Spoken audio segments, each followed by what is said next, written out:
May the grace and peace of Christ be yours this day. My name is Mike Williams, and this is the fourth and final class of a series of classes where we've been looking at the book Grateful, The Subversive Practice of Giving Thanks by Diana Bass. This book was published in 2018 by HarperCollins. Now, the subtitle, The Subversive Practice of Giving Thanks, has been very important to us in our look at this book. We began some 3 weeks ago by looking in the dictionary the word subversive, and we discovered that subversive means tending or intending to subvert or overthrow, destroy or undermine an established or existing system or a set of beliefs. Diana writes in her prologue her reason for writing this book. On page 24 of her prologue, she says, "Gratefulness may not be a magic fix, but it just might be the bright star directing us to a new and better place." This book is an invitation to become aware of gratitude in new ways, with the hope that if we see more clearly what is at stake, we might together nurture, encourage, and practice the sort of gratefulness that can change our hearts and our communities. In these pages, I argue that gratitude is not a transaction of debt and duty. Rather, gratitude is a spiritual awareness and a social structure of gift and response. And that's a very important part of what she is saying to us, that gratitude has two aspects. The individual aspects, as we seek to develop lives that are based on gratefulness, that find ways to be grateful through the various days of our lives, through the good times as well as the difficult times, through the struggles, that finding ways to feel gratitude in all situations helps us find a place of wholeness and peace in our lives. But in addition, gratitude is also a social ethic, that as we search within our individual lives, if we carry that search out into the world, we may well discover a better way of organizing the way that we interact with each other. On page 136 of her book, actually 138 of her book, she writes, "Gratitude is an emotion that we experience as individuals, and we can practice gratitude as a personal ethic, the foundation of a good life. Yet gratitude is inherently social. It always connects us individuals to others. The grateful feeling community can and should lead to a grateful society. Feeling grateful can be a form of politics. Gratitude is joy and justice. If we embrace the sort of gratitude that changes our individual lives, it will revolutionize our political lives as well." So, how can gratitude actually revolutionize our political lives? Well, what is politics? Politics is simply the way that we organize ourselves to live together. She begins her final part of the book by quoting a man, kind of a minister poet who lives in Cleveland currently, a man named Tom Sherman. And she quotes him as saying, "May we not keep our blessings, but give them away. May we not keep our blessings, but give them away." He also writes in another place, and she didn't put this in her book, but I think it's a good quote to share with you from Tom Sherman. He writes, "As I leave to go out into life, may I not leave grace behind on the dresser." Grace and gratitude, the same root word. You can say, as I leave to go out into life, may I not leave gratitude behind on the dresser. In other words, as we seek to develop a life, an individual life based on gratitude, where we discover ways of being grateful through all the situations that we face daily in our lives, that let's not stop there. Let's seek to not just leave the gratitude that we have learned to develop in our individual lives on the dresser when we go out in the door in the morning, but rather take that gratitude into the world, where we can find it will affect the way that we interact in others. And eventually, if we all do that, if more and more of us do that, we will find that it will change the very underpinning of who we are as a people. On page 139, she reaffirms that the me of gratitude must extend to the we of gratitude as an ethic, a vision of community based on habit and practices of grace and gifts, of cultivating a wide vision and a deepening awareness of humility and blessing, of setting tables and sharing food for all. Gratitude is not merely resilience. Gratitude is resistance too. Resistance to what? Well, resistance to the status quo, the way we underpin our lives today. At this point, she goes into a little study of the Beatitudes. And I want to share that with you, the Beatitudes that we find in Matthew chapter 5, verses 1 through 11. I invite you now to hear the word of God. When Jesus saw the crowds, he went up the mountain. And after he sat down, his disciples came to him. He began to speak and taught them, saying, "Blessed are the poor in spirit, for theirs is the kingdom of heaven. Blessed are those who mourn, for they will be comforted. Blessed are the meek, for they will inherit the earth. Blessed are those who hunger and thirst for righteousness, for they will be filled. Blessed are the merciful, for they will receive mercy. Blessed are the pure in heart, for they will see God. Blessed are the peacemakers, for they will be called children of God. Blessed are those who are persecuted for righteousness' sake, for theirs is the kingdom of God. Blessed are you when people revile you and persecute you and utter all kinds of evil against you falsely on my account." The word of the Lord. Thanks be to God. These are statements. They're not commands. They're not even exhortations, but they are statements of blessing toward those who are oriented towards God's kingdom. And they are a call for those who are oriented towards God's kingdom. They are a call for us to form a community that conforms its life toward God's values, as compared to the earthly values that seem to be our status quo. Now, this is the first Sunday of Advent. I don't know when you'll be watching this video lesson, but I'm presenting it on the first Sunday of Advent. And so I'd like to share a reading from Luke chapter 1, verses 26 through 30. In the 6th month, the angel Gabriel was sent by God to a town in Galilee called Nazareth, to a virgin engaged to a man whose name was Joseph, of the house of David. The virgin's name was Mary. And he came to her and said, "Greetings, favored one. The Lord is with you." But Mary was much perplexed by his words and pondered what sort of greeting this might be. The angel said to her, "Do not be afraid, Mary, for you have found favor with God." The word of the Lord. Thanks be to God.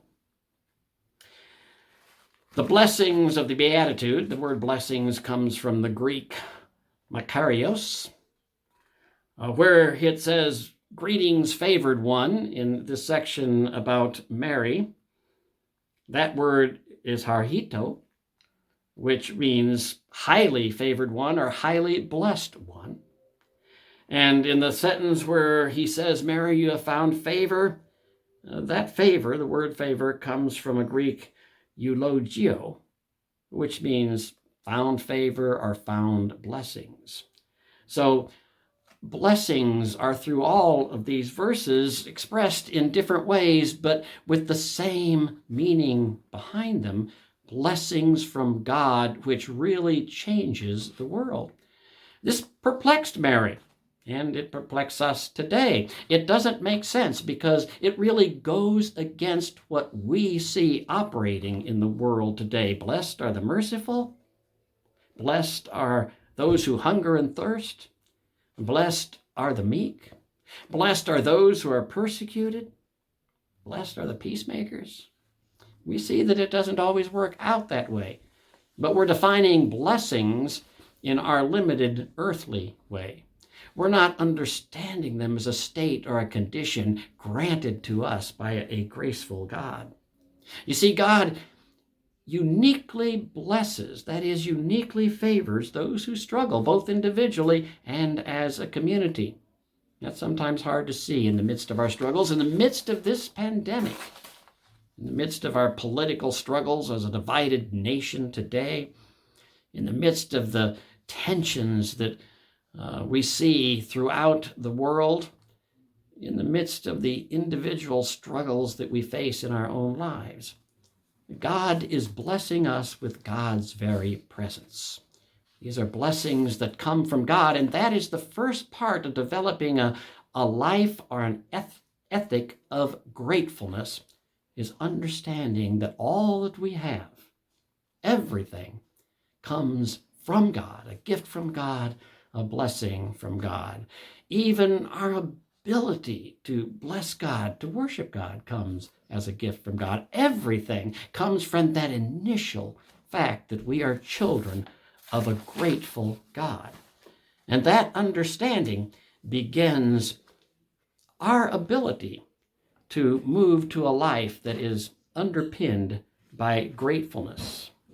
On page 151 of her book, she writes about two kinds of gratefulness. There is the forced gracefulness, the expected gratefulness, the contracted gratitude that really underpins our lives today. We do something and we expect something in return. It may simply be a simple word of thanks, or it may be something more. Someone does something for us and they expect something in return. Again, perhaps a simple word of thanks, or perhaps something more. This is forced, expected, contracted gratitude, and it has become the norm in our society. We'll look at that in a little bit deeper context, but you can contrast that with a gratitude that is based not on give, receive, and repay, not on debts and duty, but rather sharing the blessings that God has given us all.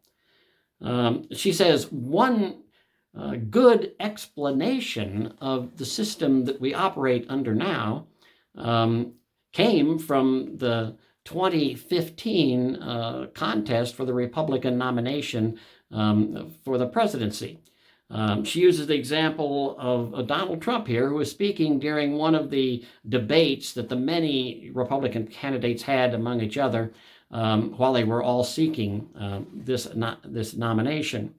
And she quotes here an exchange from that debate. Donald Trump says, "I will tell you that our system is broken. I gave to many people before this. Before 2 months ago, I was a businessman. I gave to everybody. When they call, I give. And do you know what? When I need something from them, 2 years later, 3 years later, I call them, and they are there for me." An unidentified questioner says, so what did you get? Trump, and that's our broken system. The unidentified questioner again, what did you get from Hillary Clinton and Nancy Pelosi? Trump, well, I'll tell you what. With Hillary Clinton, I said, be at my wedding. And she came to my wedding. You know why? She didn't have a choice, because I gave. Now, Diane goes on to say, that is the definition of transactional gratitude. Benefactors give in order to receive something in return. Obedience, loyalty, are payback. This aspect of the gratitude system is about maintaining status and privilege, and I might add, power. Gifts are about what you get in return. And she then says, no candidate ever explained this understanding of gratitude more clearly than did Donald Trump in this exchange. Now, as we go through this today, we're not talking about individual parties or politics or politicians. We're talking about the very underpinning of our political system and how that might be related to Jesus's call to live a life based on gratitude to God for the gracious gifts of God. She then goes on to talk about gratitude as not simply a Christian act, but a political act. Politics and gratitude are intimately related. She tells the story of Zacchaeus. You'll remember the story of Zacchaeus. He was a tax collector, worked for Rome. He was a Jew, but he was really a collaborator with Rome. He was charged with collecting the taxes that he would send then to Rome, to the emperor himself. He was told to collect X amount of taxes, and any amount over that he collected under the authority of Rome, with the backing of Rome, he was able to keep for himself. So tax collectors were fairly wealthy. But they certainly weren't popular because they enriched themselves by, shall we say, overtaxing and usually greatly overtaxing the population that they were charged with. So Zacchaeus was a Jew, but he was a Roman collaborator, and as such, he was not very popular in his village. Now, Jesus was coming to his village, and Zacchaeus had heard of Jesus. He wanted to hear what he had to say, perhaps to see if he had to protect his own position in society, to know what the other folks were saying. Perhaps his Jewishness and the ethics that he was taught as a Jew about generosity were eating at him, even as he collected Roman taxes. We really don't know what was in Zacchaeus' heart. But we do know he was interested enough to see Jesus that he pushed his way through the crowd and climbed a sycamore tree to be sure to be able to see and hear Jesus as he passed by. I can almost see this man almost pushing people out of the way to get to the tree, and then maybe even knocking a small kid off a branch so that he could climb up. I mean, that's how Zacchaeus operated in the system. Well, Jesus comes by, of course, and he does know what's in Zacchaeus' heart. He looks up at Zacchaeus and says, "Zacchaeus, come down from that tree. I must dine at your house today." Well, in that moment, Jesus was overturning the basic underpinnings of gratitude in the system, the way that people were living in that day. Jesus was saying, I am going to bless you with my presence at your house. Zacchaeus didn't deserve that. None of us deserve the mercy and the grace that God gives us. But Jesus was offering this to Zacchaeus. Now, in response, Zacchaeus, overwhelmed, said, I'm going to pay back everything I've ever defrauded from people. And in fact, I'm going to pay him 4 times as much as I have overtaxed them. And of course, that was impossible. Zacchaeus could not have been able to do that. He would have bankrupted himself. There's just no way that he could have pulled this off. Jesus was kind of upsetting the system here because he was offering Zacchaeus a gift that Zacchaeus could never repay. You see, we can never repay Jesus for Jesus's presence in our lives. There can't be that kind of transaction. The presence of God, the presence of Christ, the presence of the Spirit, this triune God that creates and sustains and saves us, that is beyond anything that we can repay directly to God. We can only repay by sharing that grace and love and gratitude with others. Diana writes, there is no way Zacchaeus could have remained a tax collector after this event. He got out of the tree, extricating himself from the Roman hierarchical structure of debt and duty. In response, Jesus proclaimed, today salvation, that is healing and wholeness, has come to this house. The Roman structure of gratitude collapsed when assigned roles disappeared and the conventional gifts of hospitality could not be repaid. Instead, Jesus imagined a place where the oppressed and oppressor leave their station and meet as friends, as equals, where forgiveness is practiced and gratitude expresses itself not in debt payment, but in passing on generous gifts to others. Jesus established a table of hospitality where all are guests and no one owes anything to anyone else. Around this table, gifts pass without regard to payback or debt. That is a subversive practice. It's turning the underpinning of culture upside down. We have all been a part of this culture. We have participated in it. Even as we search for gratitude in our own lives, when we go out into the world, we end up participating in the culture of debt and debtor that we have set up in this world. Diana goes on to talk about pro bono as an option. On page, on page 162 of her book, she writes, "Quid pro quo is a Latin expression used in a legal context. It means this for that, indicating the type of arrangement where two parties agree to make a mutual exchange. This is given because that is expected."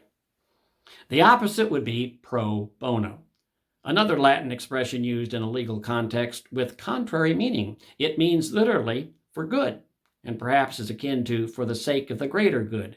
Something is given, and nothing is expected in return.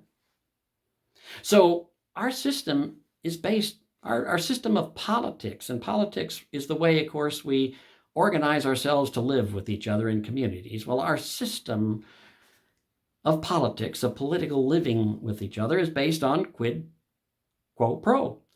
We expect to receive something when we give something, and when something is given to us, the giver generally expects something in return. Now, that may be as simple as a note of thanks or a word of thanks, certainly, but it also may be something somewhat greater. We give with an expectation of receiving. We receive with an expectation of giving back to the one who gave to us. Some years ago, I took a bunch of kids to Appalachia to do some house repairs. Really, the people that were living in things that I would call shacks. We certainly didn't say that to their faces, but it was quite a shock for the kids to see the living conditions of these folks. The church in Charlotte was large. The kids were very affluent. Their families were affluent. And so we did this trip where we were going to participate with other ministries. There were quite a few of us there, working with individuals, repairing houses and making them hopefully more habitable. The kids worked hard. They saw things that they can do. They physically got into it. They were excited about doing it, about giving away their skills. It made them feel good, of course. But they discovered something that rather surprised them. They were not receiving a lot of thanks for their efforts. Now, part of this was just the culture. The people that we were interacting with, serving, if you will, giving our gifts to, if you will, their culture was one of staying very private. There was their community, and then there was the outsiders, and we were the outsiders. It was also a few times when we were not giving in humility, but were actually giving out of pride, and that was coming across the folks who were on the receiving end as well. And so at the end of the trip, the youth were expressing their surprise that they had not received an outflowing of thanks and gratitude for all their efforts. Because, see, those kids were coming up in a system where they were being taught quid pro quo. We give and we expect something back. In this case, we expected a lot of gratitude. Good job. You're doing great. Thanks for all your efforts on our behalf. And they were discovering that when that system fell apart, they were uncomfortable, that the underpinnings that they had expected simply weren't there. And Diana goes on to say that life in the Roman Empire, life in Edwardian England, life in the world today, in the last election, in the latest headlines, all of this involves transaction of benefits and paybacks. We have simply set our lives on that kind of soil. Social scientists, she writes, and psychologists argue that gratitude will make us happier, develop greater resiliency, and provide better outcomes of health and well-being.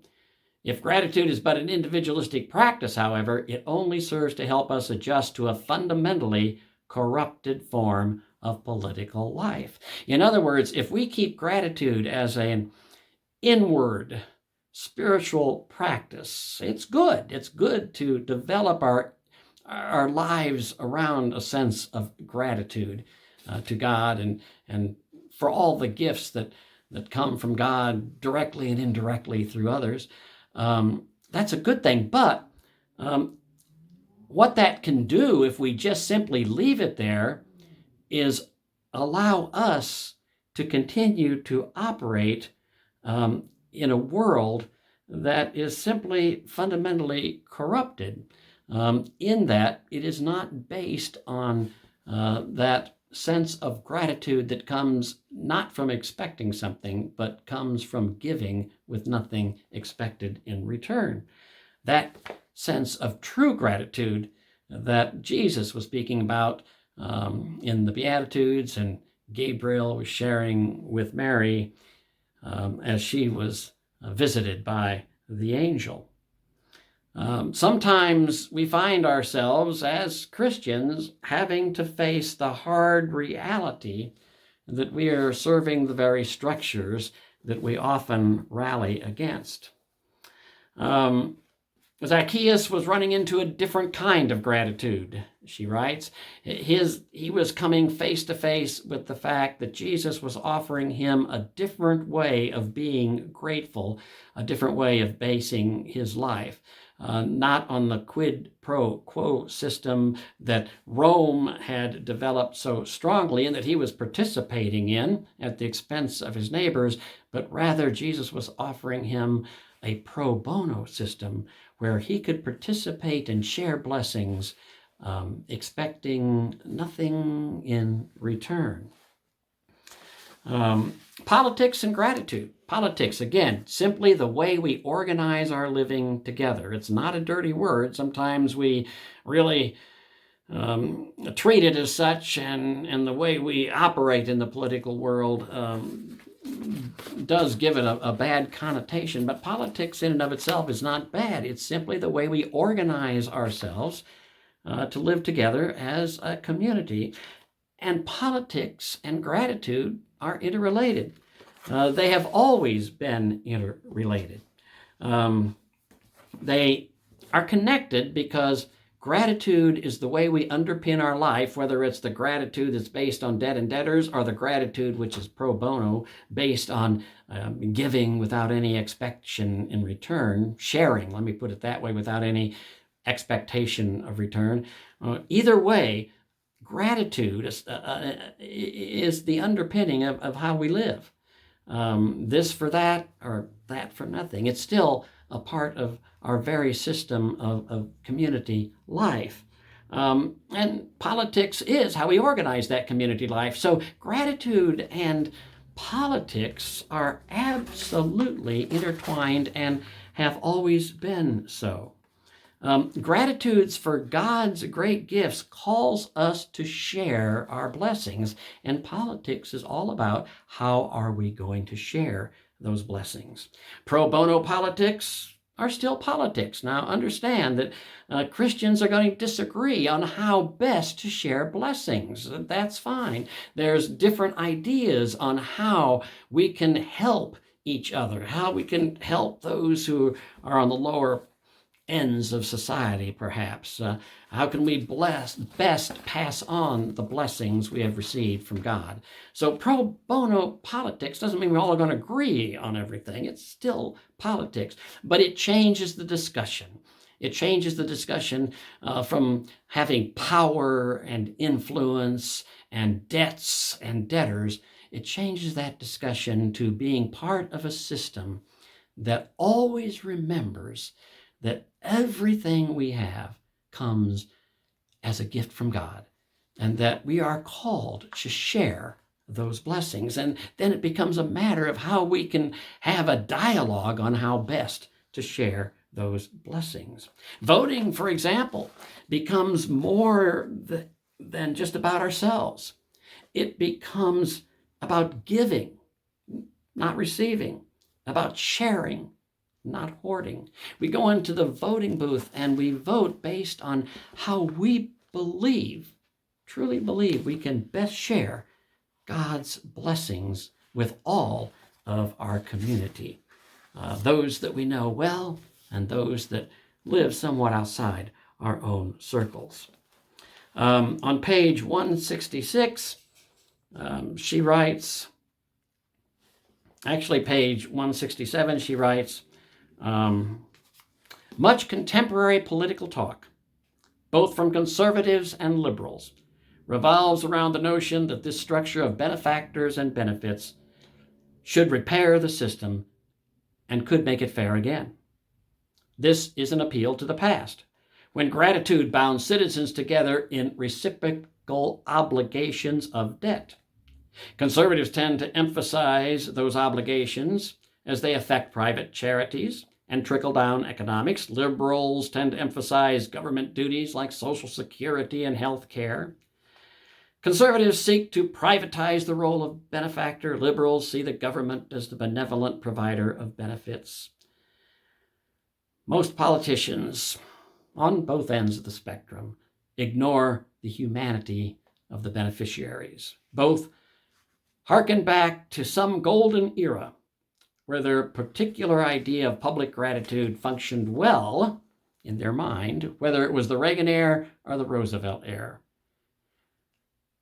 and strengthened communal life, again in their minds, when Americans were truly grateful. Mostly politicians say we have to return to someone's versions of the good old days. That, of course, is political nostalgia. The old days never really existed as people remember, and the hierarchical structure of gratitude has never been free from graft or power grabs, no matter who was in charge. The old days are not the answer, she says. So, what is the answer? How can we answer Jesus' challenge to subvert the system, to upset the system, to change our earthly system to a heavenly system where grace abounds, where gratitude is the sharing of blessings, not the paying of a debt? And this is where she lifts up the golden rule. She says the golden rule shows up in nearly every world religion and humanist ethical tradition in some form or another dating back thousands of years. In addition to being called the golden rule, this wisdom saying is also known as the law of reciprocity, the kind of reciprocity that is not hierarchical, but neighborly. You know, the golden rule has indeed been around for centuries.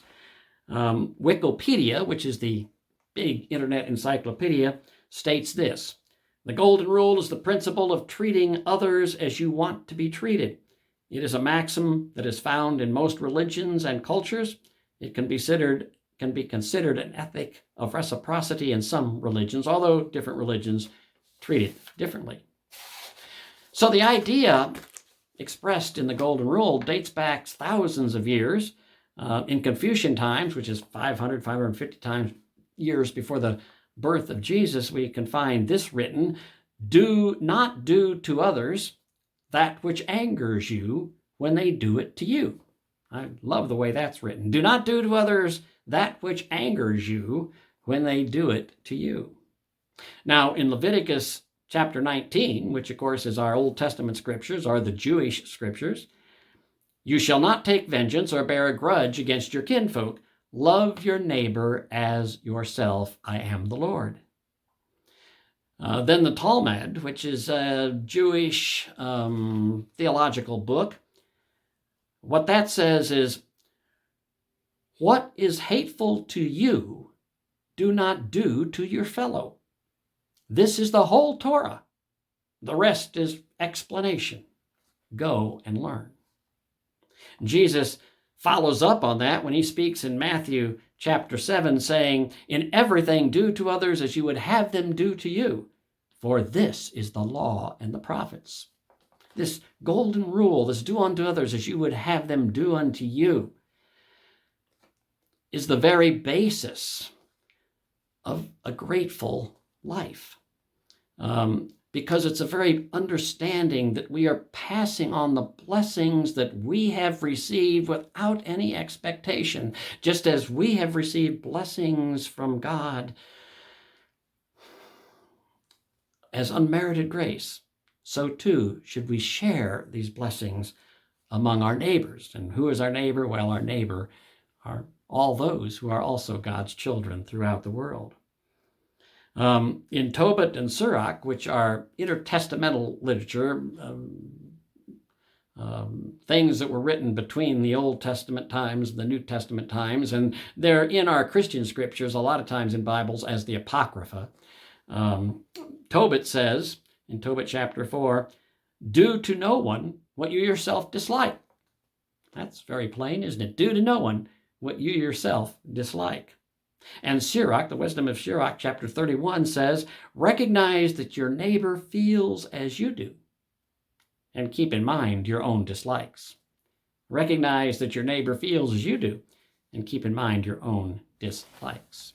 So Diana says there is an option here, moving from internal gratitude to public gratitude, moving from keeping our gratitude in journals and individual actions between those that we know closely, and moving that gratitude out into the political world, out into the world as we step into the world,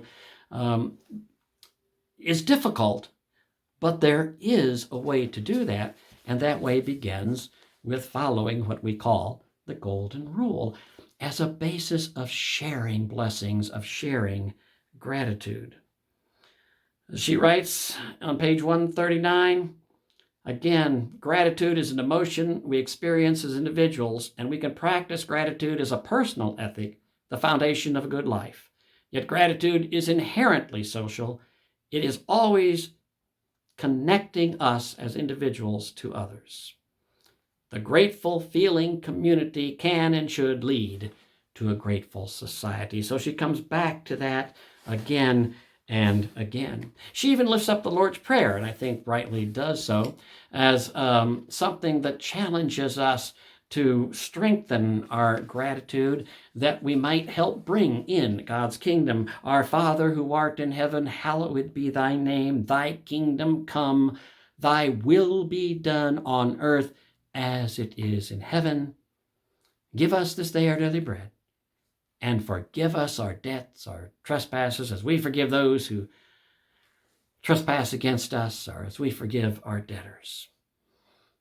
This is a subversive prayer. It's turning everything upside down. It's basing life on heavenly values, not earthly values. It's admitting that our daily bread, everything about life comes from God.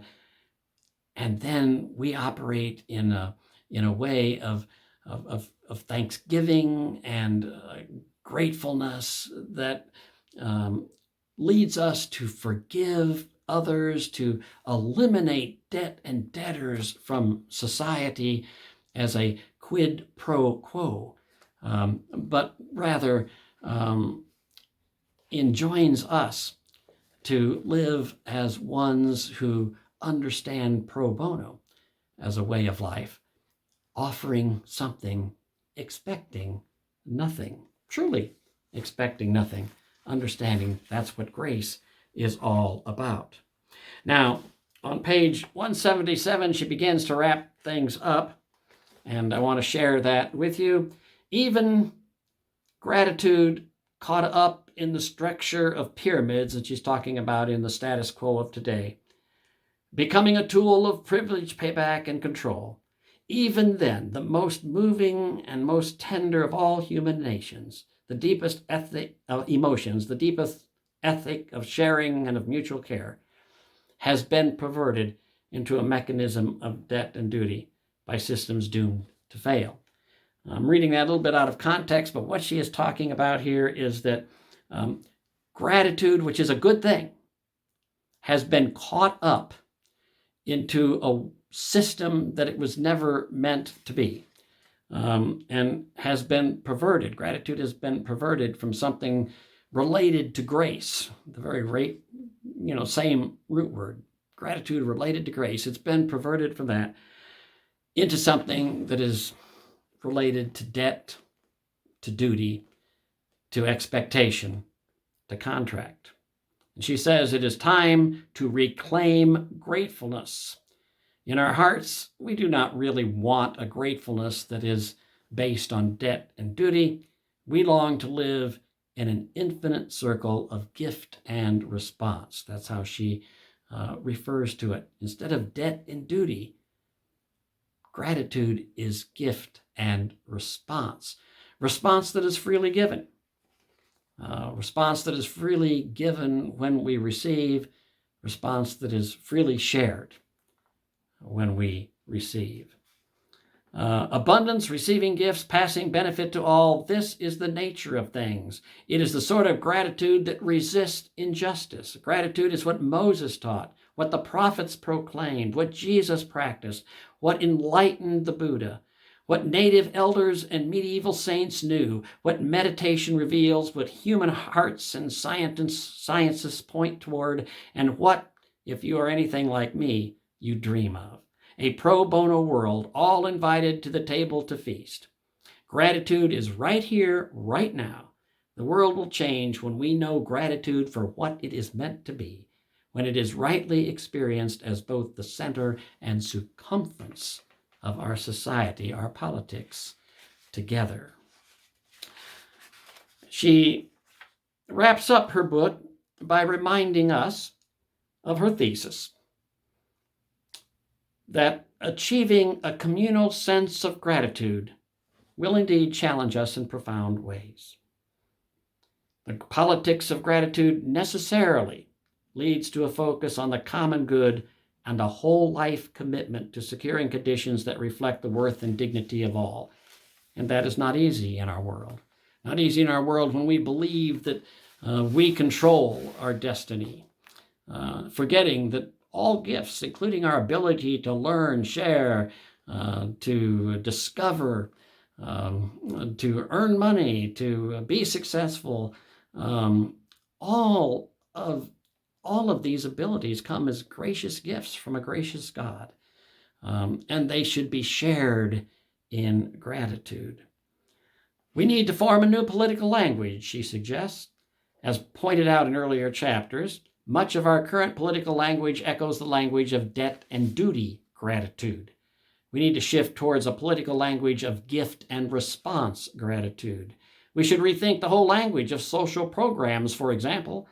Entitlement is the very antithesis of gratitude, and it provokes sharp competitive feelings between citizens. Far better is a language of benefit. We, all of us, can, should, and do benefit from the goods of public resources and economic growth, like education, transportation, clean air, and water. We need to recognize that our lives are profoundly dependent upon goods and gifts that others created and in some way shared.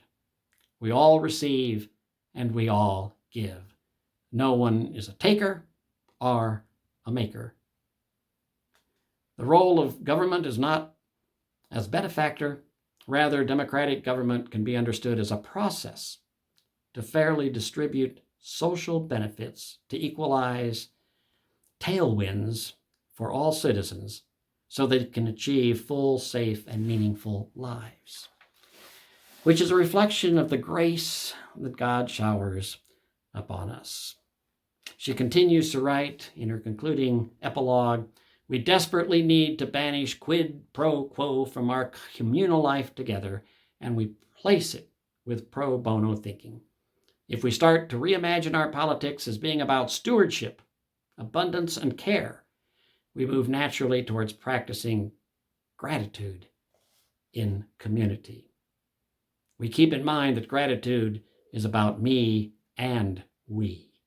It involves both emotions and ethics, and it has a deep structure. We, me, feelings, actions, we attend to these things. Your feelings and actions, your participation in communal feelings and actions, and how you experience and help create that infinite circle of gratitude has to do with how we live together in our world. Every day there are reasons not to feel grateful, not to practice gratitude. Terrible, distressing, painful, awful things happen all the time. The emotion of thanks eludes us often, and it is easy to choose ingratitude. Yet when I watch the news and fear grips my heart about whatever comes next, when a friend is diagnosed with cancer or a loved one dies, the Bible verse that I learned as a child always comes to me, and it's the one that we began with in our study 3 weeks ago. In everything, give thanks, from 1 Thessalonians. In everything, give not thanks. Not for everything, but in everything. Gratefulness grounds our lives in the world and with others, always locating the gifts and grace that accompany our way. Gratitude is an emotion. Gratitude is also an ethical way of life. It is a disposition, an awareness, a set of habits, of practices, but ultimately, gratitude is a place, perhaps the place, where we find our truest and best selves. From Diana Bass, Grateful, the Subversive Practice of Giving Thanks. I don't know when the church library will be able to open back up. With this pandemic, it's probably going to be a few months. We need to be patient as we can in this time of transition to hopefully a more normal way of life as vaccines become available and we become able to interact in ways that we would like to. But I'll make sure that there's a copy of this book in the church library if you would care to read it more fully. And now may the grace and peace of God be with you on this first Sunday of Advent, and may the coming of Christ come to you and to all. God bless.